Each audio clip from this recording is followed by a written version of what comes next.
Hi and welcome to another narration presented by yours truly, Cryptids Roost.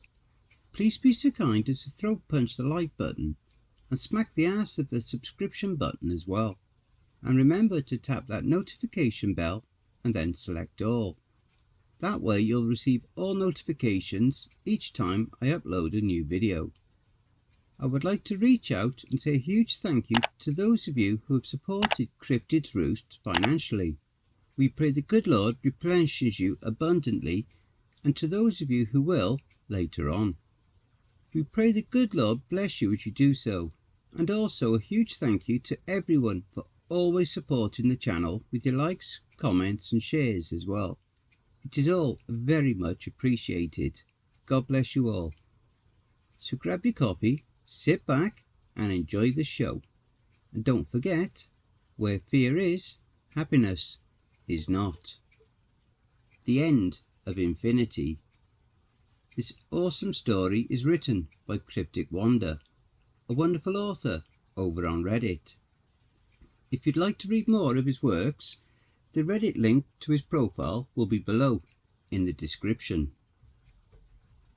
The sun will be darkened and the moon will not give its light. The stars will fall from the sky and the powers of the heavens will be shaken. Mark 13:25. It was getting late in the evening, that part of dusk where the last hangnail of sun gets swallowed by the night, fading into perfect darkness. The stars begin to appear across the sky, twinkling their cosmic beauty all over the people down below as they run through the streets for their lives. Jasmine stood in awe as both the moon and the sun fell to earth in the garden of the small city. Their cryptic smiles shone upon the stampede that rushed by, as if sharing a private joke with one another that only they were privy to. Jasmine ran through the crowd as they tore their way in every direction, threatening to sweep her off her feet and trample her without so much as a second thought. Most of the buildings that still stood were covered in flames that quickly spread to those that weren't. She ran over to one of the buildings that stood still and went up the wooden steps. The door was unlocked and she threw herself in, slamming it shut behind her. She lay against it, breathing heavily while wiping the sweat from her face. She was surprised to see her family. Her older sister lay on the floor, much younger than she should have been, crying with her mother. Her father, who had died a grisly death from stomach cancer, worked on an old television with a rotting fist, yelling "Shit!" as he couldn't get anything else but static. If they noticed Jasmine, they didn't say. She was about to ask what was happening when the rumble began. Soft at first, but then the windows started rattling. It grew until it shattered the glass, and anything that wasn't nailed down was toppled to the floor. Outside, a huge wall of flames stretched towards them, swallowing everybody on the street. Bright yellow filled the room as she backed up, and the walls imploded. She felt her body disintegrate into nothing, then woke up. Jasmine's dreams were always wild, vivid and marvellous, her mother would say. The shock of them would always leave a big impression, but they were nothing new. Now in her 30s, she had them long enough that they were now inconsequential, like watching a movie. The dark scene replayed in her head for about an hour or so, then faded into nothing. The world was going to end. She already knew that. It was only a month ago since the asteroid made the news. All across social media, the story of the asteroid heading towards Earth was all anyone would talk about. It was first played off, scientists and other officials assuring the public that it would only be a near miss, or that it wasn't possibly big enough to do any real damage if it hit. She believed it, wanting desperately to believe it as so many others did. The truth couldn't stay denied though. A few amateur observers saw the truth and were heavily mocked for being conspiracy theorists and spreading misinformation. Others began to speak up, and soon NASA was even confirming it. The President of the United States convened with other world leaders, and they tried to destroy it with a large arsenal of nuclear warheads. The explosion could be seen from space, but it didn't even put a dent in the monster. The only thing they accomplished was possibly speeding up everyone's death, as radiation peppered back down across the globe. Soon enough, everybody was sick from radiation poisoning, and most of the plant life withered. The final report that aired was a farewell message from the President of the United States. It more or less said, "So long, we had a good run. Make peace with your loved ones and yourselves because it was game over." The asteroid was supposed to be bigger than the one that killed the dinosaurs and would probably destroy the Earth for good. The power cut out after that. 4 days left. Jasmine crossed the days off like a gruesome advent calendar. The 23rd circled in bright red. That was the day that the meteorite was supposed to destroy the world. It was visible during the day now, just a speck in the sky. She did her best to avoid the windows and direct sunlight, as it made the burdens from her radiation sickness worse. But she made it a point to look at its progress each morning. Most of the people in her apartment complex were gone. It was the way she preferred it, as people usually led to problems and disappointment. There were still a handful though, which she was thankful for, especially Chris. He was an older fellow who lived a few doors down. Even before the disaster, the two of them would get together once in a while for a game of cribbage. He was a sweet man with a great sense of humour. Although she thought about romance with him once or twice, neither really wanted anything more than to skunk each other if they happened to be lucky enough that day. They would toss a few beers back while playing, and Bonnie, his German Shepherd, would periodically come by to give a lick of her hand or see if either had a scrap of food to spare. They were a family of 3 that lived across the hall, close to the stairs, the Colemans. Edward and Michelle were a married couple that seemed to argue over anything. It was usually this argument that would break Jasmine from her strange dreams. She felt bad for their son Nathan. He was a bright 9-year-old who always looked much sadder than a boy his age should. There was nobody his generational bracket around anymore, and whenever his parents caught Jasmine trying to talk to him, they would hurry him inside while shooting her a dirty look. Old Mrs. Breyer lived next to the family. She was a quiet old woman that usually kept to herself. It seemed like everybody did these days. Chris once told her that both her husband and her kids died in a bad car accident.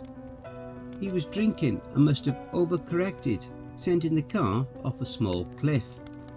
She always blamed herself, and over the years her mind began to slip. There used to be a nurse that came by in the mornings and evenings. As the weeks went by, Jasmine could only assume that she was one of the people that left town. She wasn't sure why people left. Maybe they thought it couldn't get to them that far up, like some magical force who would protect them from the fall of radioactive dust. Or they could get just far enough away to be safe from the impact of the monster in the sky. It frustrated her, but she knew how powerful denial could be. After all, she denied her family most of her life. There wasn't much of a story there. Her parents split up when she and her sister were young, and neither wanted them. So, over time, while growing up with a foster family, she grew to resent them. Food was becoming scarce. Most of the places around them had already been looted, and stepping outside would mean drastically accelerating their sickness. So Jasmine, Chris, and sweet Mrs. Breyer pooled what they had left and rationed it out each night. The Colemans, of course, snubbed their offer. When they finished a meal of buttered bread and chips, Jasmine made her way over to Chris's. Before long she was losing her third game of cribbage against him, gently scratching Bonnie's tummy. Even the dog was in poor shape, as more patches of fur came off each day, exposing bright pink skin below. "You know, I kinda wish I had a gun," Chris said abruptly. Part of her wanted to be shocked, but she knew how much Bonnie meant to him. She must have been suffering so badly because of it. "Yeah, I know what you mean. It's such a cruel way to go out, for all of us. Baked to a crisp in our own skin, then BAM! Hit over the head by a giant rock." "What would you do differently if you knew what was coming? Would you have spent more time with your friends and loved ones? Tried to warn the government?" Jasmine considered this while looking over her cards. She found it incredible that after all these years of playing, and with the apocalypse knocking at the door, that she could still get excited over a good hand. 3 5s and a jack. Then she scoffed, trying to push her sister from her mind. "You gotta have friends to spend time with them, and family is a joke. Pretty much everyone that I knew before moving here was already gone." "That must have been hard. I suppose it helps in this case though. Nobody to have to worry over." "Yeah, I guess. Maybe I'd just get loaded every night and eat until my ass jiggled." She laughed. A smile turned into a frown when she saw the cut card was a 7. "What would you do?" Chris let out a sigh and put his finger over the top of his lip. He often did this when he was deep in thought. "I suppose I would undo every tie I ever had. Never would have gotten married or had kids. I also never would have gotten this mangy old mutt," he said, giving her ear a scratch. She wanted to argue with him, to show him the good in all of it, but there wasn't much point. He was effectively right. "Either that," he spoke again, throwing 2 cards to her crib, "or I'd have always wanted to fly someday. Take me and old Bonnie here across the city to a faraway place." He said this with a warm smile, as he pet Bonnie's head, but more fur came away in his hands. Jasmine could see the pain in his eyes. It was heartbreaking. "Well, we still got time. Maybe we should go to an airport and go for a ride," she said with a smirk. Chris chuckled and they continued their game, Jasmine losing by 64 points. It was still early in the evening when Jasmine went home. She, along with everyone else, it seemed, slept more these days. The sickness that ran its course took a lot out of them. Not there was much else to do anyway. The water no longer worked, but it was so contaminated that it would have been a death sentence to use, so a shower was out of the question. She settled for just removing her clothes and flopping to the bed. She was close to drifting off too when she heard the angry screaming coming from down the hall. It was Mrs. Breyer. Frustrated, she threw her dirty, blood-spotted clothes back on and went out to the hall. The door to Mrs. Breyer's apartment was wide open. She made her way over to it, then poked her head in. "Mrs. Breyer!" She moved further inside and was stunned to see a man she didn't recognise standing over the terrified old woman. The man had clearly been living outside in the city. The skin on his face was mostly gone, leaving only a mask of brown, dried up, leathery meat. Jasmine wasn't even entirely sure he could blink still. The tip of a long knife rested against the woman's red skin, and Jasmine began to backpedal. He was on her in a flash, squeezing a tight hand around the back of her neck. At this she jumped, yelping in both fear and pain. "No, please! What do you want?" "Water. You're gonna give me all your goddamn water, or you're gonna get this knife jammed into your face. Got it?" Jasmine nodded as his crazed eyes took her in.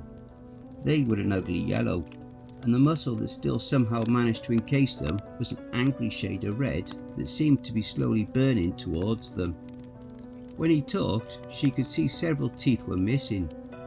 She thought of her own teeth that started to become loose this last week, and it scared her. No one was going to be spared. "You get me that water, all of it. I might just stab her just to put her out of her misery," he growled, pointing the blade to Mrs. Briar again. "No, please, my apartment's this way," she yelled, pulling him back from his coat. "You can take every bottle I have, okay? Nobody has to get hurt." She was crying and amazed by it. After all this time, she still didn't want to die, or Mrs. Briar. He nodded at this, and the two slowly made their way back to Jasmine's door. As she walked through, a loud gasp shot out from behind her. She turned her head, and Chris was standing there holding a rolling pin that dripped with blood. The man lay on the floor, a nasty wound on the back of his scalp that leaked what little blood still pumped from inside of his body. "But please, I just need water. My daughter has fever. Gonna die." With a loud roar, he slammed the pin down on his skull again and again. "No, Chris," she pleaded. "You want this arsehole getting up again? Don't get suckered by him. He's desperate. There's no daughter."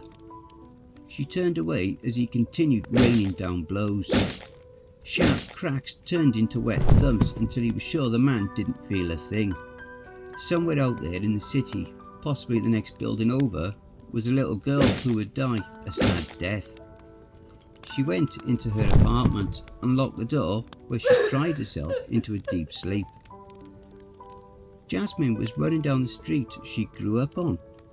Ahead of her, a field of skeletons stood in her direction, all of them pointing towards her, jaws open in a noiseless scream. She took a quick look behind her to see a great ball of fire and smoke dropping from the sky. She ran faster as she felt the earth begin to shake. Then the behemoth touched down.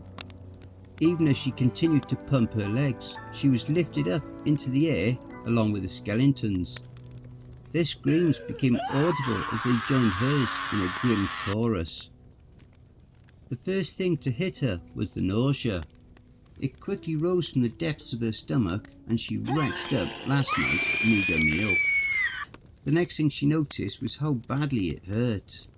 It was as though she swallowed a glowing coal that made its permanent home in her core. After a few more dry heaves, she was shocked to see how much blood was on the carpet. Her sickness was getting worse, and at this rate the radiation might seal the deal before the asteroid. She groaned as she got out of bed. Everything hurt. The glistening blisters on her unnaturally red skin had gotten bigger. She stumbled out to the hall and was surprised that she didn't hear the Colemans. Maybe they finally worked it out, she decided. She was going towards Mrs. Briar's to see how she was holding up after last night, when the Coleman's door opened. Chris stepped out, looking surprised to see Jasmine. He was looking about as bad as she felt, as blood seemed to paint his face and arms. "Chris, what's going on? What happened?" He sighed deeply. "It's the Colemans. They passed away last night." Jasmine's eyes widened at this. "What? How? I knew they were sick, but all three in one night?" "It wasn't the radiation that got them. I think Edward must have finally given in to the futility of it all. At some point he took a knife, stabbed Nate and Michelle, and then did himself in." She felt her tears well up and brought her hands to her face. Chris walked over and put his arms around her. She took hold of him and sobbed quietly into his shoulders. As the moment ticked by, the door to Mrs. Briar's softly opened. She walked out wearing a robe covered in a mess of red and crept up behind them. Neither of them saw the knife flash out, the very same knife the man from last night dropped. With startling quickness for a woman her age, she dug the blade deep into his ribs while raving like a banshee, twisting the blade back and forth.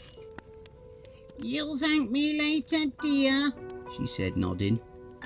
Once again she reached back, and as the blade came forward, Jasmine shoved it against the guardrail at the steps. The once sweet old woman screamed as she tumbled down the stairs below. It would have been a relief if she died there, but she lay at the bottom, howling at the jagged piece of railing that pinned her to the 4th step up. Jasmine went to Chris, putting a hand to his wound. It was wide, and blood seemed to pour between her fingers. "Crazy bitch!" he yelled as the two of them struggled to their feet. They made their way over to his apartment, and she set him down at the table they played cards at so many times together. She rifled through his bathroom for her first aid supplies and came back with alcohol and gauze. As she poured the stinging liquid, he screamed so loud that it made Bonnie howl in tandem. She hadn't seen Bonnie until now, and she really wished she hadn't. There was barely any fur on the poor animal, and bloody bits of her bowel trailed from her bottom. She wasn't going to last much longer. It was clear that none of them were. She busied herself with Chris and pressed the gauze firmly against his wound. Taping it up, she gave Chris a pathetic smile. "If you're done torturing me, I'll take my lollipop now." Jasmine giggled despite her urge to cry. Tears burned a lot more today, she noticed. "Fresh out, I'm afraid." "What a world. Suppose I'd settle for a beer then." "There's only 2 left," she called from the kitchen. "I can go out and try to find more." "Well, ain't that a bitch? Don't worry about it.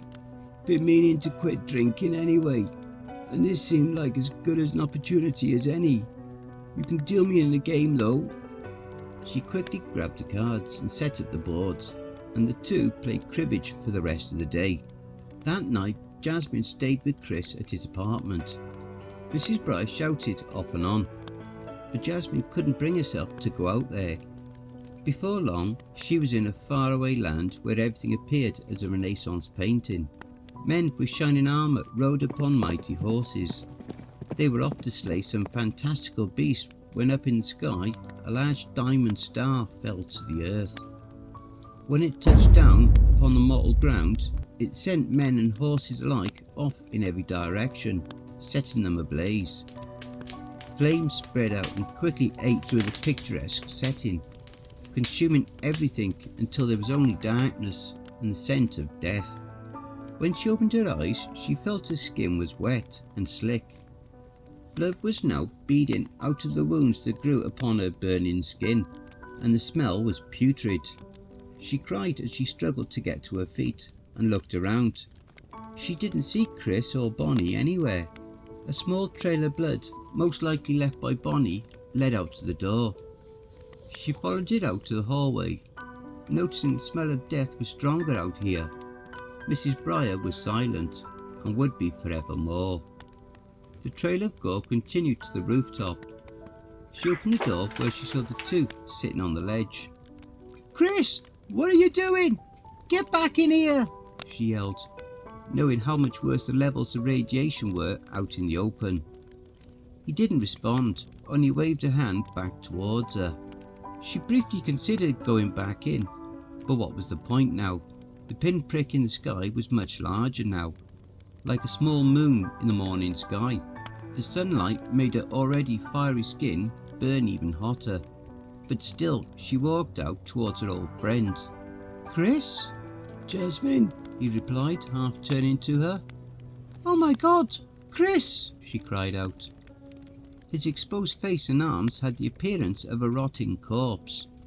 Nose, ears and lips were mostly gone, and as he tried in vain to pet his dog, it was obvious he was now blind.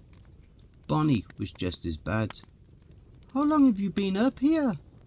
"We came out last night. Didn't think it would be this bad. Doesn't matter. We still get to fly at least once." He chuckled painfully. "If you stay till the end, Give the big rock a kick in the ass for me, eh? Before she had time to react, he leaned his ruined body forward and went off the side of the roof. He pulled Bonnie with him, and she heard the sickening thuds below. She couldn't bear to look, and she ran back to her apartment, now the only person left. Her condition was already bad, but the time she spent on the roof did her no favours. She slept off and on the rest of the day, thinking about Chris. She thought about her neighbours, how she would never see anyone again.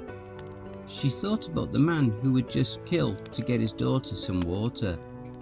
Then she thought about her own family. She found that as much as she denied them in her life, as much as she tried to block them out, she missed them deeply and wanted nothing more than to be with them one last time. Mercifully, no dreams haunted her that night. When she awoke on the final day, she had to unstick the blanket from her skin. A froth of blood and flesh coated her bedding, and her scream was weak as she sat up. Outside, the tempest of wind was savagely blowing, sending large pieces of debris through the city. The end was finally here, and she was alone. As she struggled to make her way to the hall, something in her stomach gave out. Blood began to seep down her legs, and she found she no longer had the ability to throw up. She continued her way to the rooftop, her wet, sticky feet slapping against the floor with each agonising step. Throwing the door open, she was met with a grey, cloudy sky. The wind was of hurricane proportions, and up in the distant horizon, the grey burning harbinger of death filled the sky, blotting out the sun. It was larger than she could have ever dreamed of, and so close she could almost reach out and touch it. She shakily sat down on the ledge where she had last talked to Chris. Jasmine wasn't going to take the easy way out. She spent too long fighting to give in to this monster. The wind grew even stronger, but she sat there smiling, thinking of all the loved ones she would soon see again. The earth gave a teeth-jarring shake as it touched down. Light filled her vision as a great roar ripped away all sound. "At least I won't be alone now," was her final thought before heading into oblivion. Don't forget, if you enjoyed that story, be sure to pop over to the author's Reddit profile and drop them a line, or even give them a glowing review. I'm sure they really would appreciate it. The link to their Reddit profile will be below in the description. Please be so kind as to throat punch the like button and smack the ass of the subscription button as well. And remember to tap the notification bell and then select all. That way you'll receive all notifications each time I upload a new video. Oh, and don't forget to share the video far and wide. This will all help with YouTube's algorithm and will help to promote this channel more. And don't forget to check out the merch store. The link will be in the description and also in the video thumbnail. And if you would like an honourable mention, send in a snapshot of yourself with your purchase and I'll feature it in one of the videos. I now have my very own subreddit community where you can submit any stories you've written. You can submit your stories or encounters either there or send them to cryptidsroost@gmail.com. If you wish to remain anonymous, that's fine with me. All the links are below. I also have a Facebook group, Twitter, Reddit, and you'll also find me on Discord. If you would like to support this channel and help make it grow, my PayPal is paypal.me/cryptidsroost. Again, that will also be below. And don't forget, where fear is, happiness is not.